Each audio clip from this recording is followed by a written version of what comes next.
कराओ। देखो, भरो, मन में भरो, खूब भगवत चर्चा करो। प्रभु की श्री विग्रह, आप जिस कमरे में शयन करते हो उस कमरे में कहीं भी कोई सांसारिकता नहीं होनी चाहिए।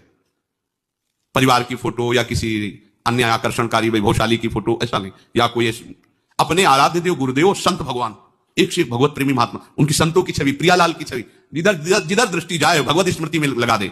उठते बैठते अपना तो कमरा अंदर से ऐसा ही होना चाहिए। पूरे कमरे में नाम लिख लो, राधा राधा राधा वल्लभ श्री राधा राधा राधा राधा, या लिखे हुए टांग, बहुत आपको लाभ मिलेगा।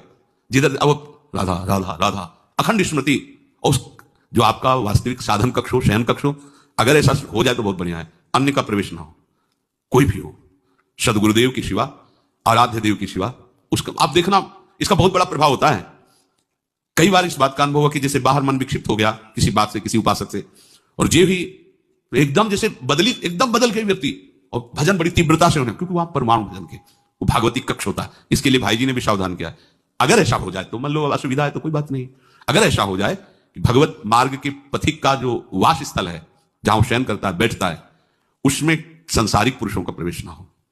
इसलिए हो सकता शब्द लगाएगा, एक ही परिवार में रहते हो, आप ऐसा झगड़ा करोगे कि हमारे कमरे में ना जाए कोई रिश्ते नातेदार या अन्य परिवार के सदस्य, कठिन हो जाएगा। अगर हो सकता हो तो भगवत प्रेमी महात्मा की शिवा, भगवत भजन करने वाले की शिवा प्रवेश ना हो, तो आप देखो कि उस कमरे में ऐसी परमाणु आ जाएगी कि आपका मन वहां प्रवेश करते ही भजन में लगने लगेगा, बड़ी शांति का अनुभव होगा। इसे खूब भगवत चर्चा सुनाओ, भगवत चर्चा करो और भगवत श्री विग्रह के दर्शन कराओ, बड़ा लाभ मिलता है। जैसे आप जहां शयन कर रहे हो, सामने अगर अपने आराध्य देव की छवि हो ना, बार बार बार बार दर्शन का शौक, और कभी कभी तन्मयता एकाग्रता करते हुए अगर शयन कर जाओ तो स्वप्न में वही छवि के दर्शन करते हुए पाया जाता है।